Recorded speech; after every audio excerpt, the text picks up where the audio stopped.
Hey guys, and welcome to the third episode of What I Would Change. Today we are going to be looking at the Blue Blur's rough transition into 3D.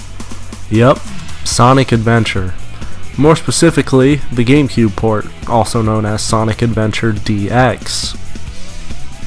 I gotta admit, as a kid, I played this game all the time. I loved it. But growing up, I've really come to notice the flaws this game really has. But hey, it's nothing a few changes won't fix, right? Let's get started. Alright, Big the Cat. I know. I like Big. I really do. And in recent years, he's even turned into a meme of sorts. I think he even adds some comic relief to this pretty serious game. He deserves to be in the game, just not so much as a playable character. I think keeping him in the story for comic relief is a good idea, but the fishing levels are just awful. The first change I'd make would be taking Big the Cat's story out of the game, but keeping him in the game as just sort of a background character, because he's just so lovable. I'm not going to be blunt with this next one.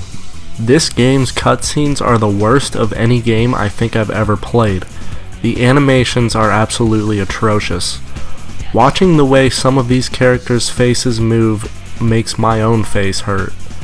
Also, cutscenes are like transitions in video games. They should wrap up what you just did and give you a clear sense of direction on what you need to do next.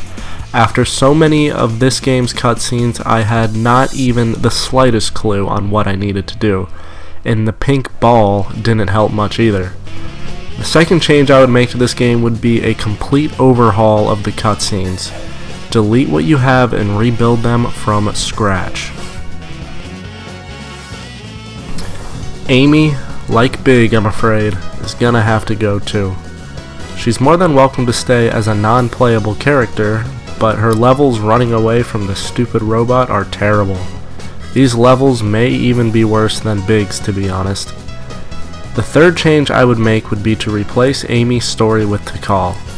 Tikal is a spirit from 4,000 years ago that was sealed in the Master Emerald with chaos and blah blah blah. Long story short, she plays a much more integral part of the story than Amy does. And all Tikal does is give hints as that pink ball thing the whole game. I think Tikal should be a playable character.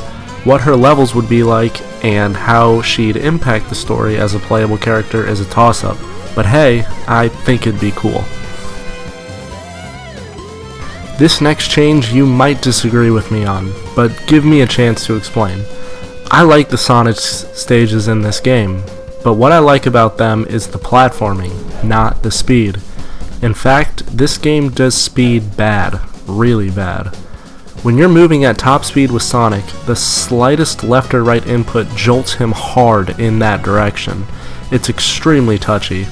There's also a lot of areas where you just fall through the ground, or the slightest change of angle you end up flying off the edge. Look at this clip from Speed Highway. I couldn't for the life of me run through this section without clinging onto a wall and coming to a dead stop. I'd change the Sonic stages so that they stop forcing speed and focus more on platforming, while keeping in certain segments like the snowboarding segment in Ice Cap Zone or running down the building in Speed Highway, because it is a Sonic game after all, so as they say, gotta go fast. Well guys, that's it. Episode 3 of What I Would Change is complete. I know I usually make 5 changes in these videos, but I felt like the changes I would make in this one were so big I'd just leave it at 4. Don't forget to like, comment, and subscribe. It really helps me out a lot. Thanks for watching and have a great rest of your day. Also guys, I just recently created a Patreon. There's a link in the description. Go ahead and check it out if you want. Thanks. Bye.